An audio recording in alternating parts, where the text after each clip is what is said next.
நடக்காது. ஊருக்கு நீ செய்யும் அநியாயம் நான் உள்ளவரை நிச்சயமா நடக்காது.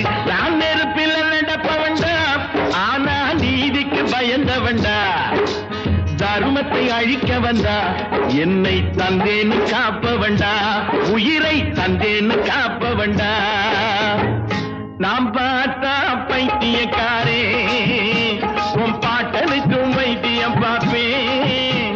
நாம் பார்த்தா பைத்தியக்காரே.